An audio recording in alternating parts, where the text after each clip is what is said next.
Hello YouTube, it is your boy B3, back with another kicking graphic novel review. Today we will continue our coverage of the Donny Cates Venom run with Venom Volume 4, Venom Island. Quick read up of the back of the book. Donny Cates' symbiotic saga continues in grand fashion. In the aftermath of absolute carnage, Eddie Brock finds himself on the ominous Island of Bones. But this is no relaxing vacation. Cletus Cassidy may be gone, but the evil of his symbiote remains, and it has infected not only Venom, but every living thing on the island. Now Eddie finds himself tested like never before, hunted by everything around him, with no escape in sight. To survive, he may have no choice but to burn the island to the ground, but everything he holds dear might just go up in smoke with it. Collecting Venom 2018, 21 through 25 by Donny Cates, David Michelini, Mark Bagley, Ron Lim, Andy Owens, J.P. Mayer, Frank Martin, and Eric Arcenega. Rated T for tween. Yeah, T for teen. So, Venom Island. Eddie actually gets offered a spot on the Avengers because of his work in Absolute Carnage. But he doesn't get the chance to answer because he can hear the Carnage symbiote talking to him in his head, saying horrible, horrible things. So he leaves. And he leaves a note for Dylan saying he has to go somewhere. He goes to the Island of Bones, which is an old island that he and the Venom symbiote used to live on relatively peacefully. Sorry, there's a fly buzzing around my face. Used to live on peacefully when he thought he'd killed Spider-Man. They came there to just live in peace. But the Carnage symbiote basically completely takes over the Venom symbiote, and it's hunting Eddie Brock. Starts infecting stuff all over the island. There's like a bunch of abandoned military stuff on the island that Eddie uses to fight the symbiote. Turns out Dylan actually has a piece of the Grindel symbiote that he's keeping in a box.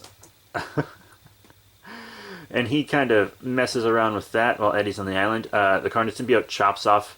Well, the Carnage symbiote... Eddie's hand gets chopped off, basically. I think he might have chopped off his own hand, actually. But yeah, he chops his hand off. And then Dylan is investigating the Grindel symbiote. And Sleeper is there in his little kitty cat form. And Sleeper's like, we gotta destroy that right now. But Dylan doesn't listen. And it's a good thing he doesn't. Dylan's like using his symbiote control powers to look into it. And he uses it to watch what's going down on the island. And so Dylan actually empowers the Venom symbiote once it and the Carnage symbiote separate. And he turns it into a big T-Rex. A big T-Rex Venom symbiote. Kind of Old Man Logan style, you know?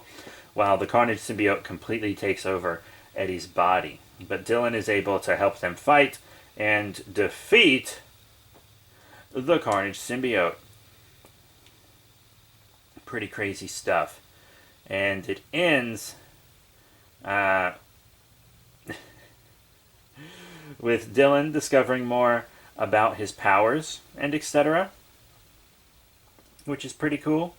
And the Venom symbiote fully attaches back onto Eddie. And, you know, it does basically the same thing with his hand that it did with Flash's legs, or it just makes symbiote limbs for him.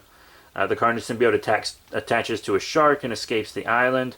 And Eddie goes to tell the Avengers what he knows about Null. Wild stuff. But then there's also like a little just short story about when Eddie lived on the island. A bunch of weapons dealers showed up and he killed them. Which was a fun little story as well.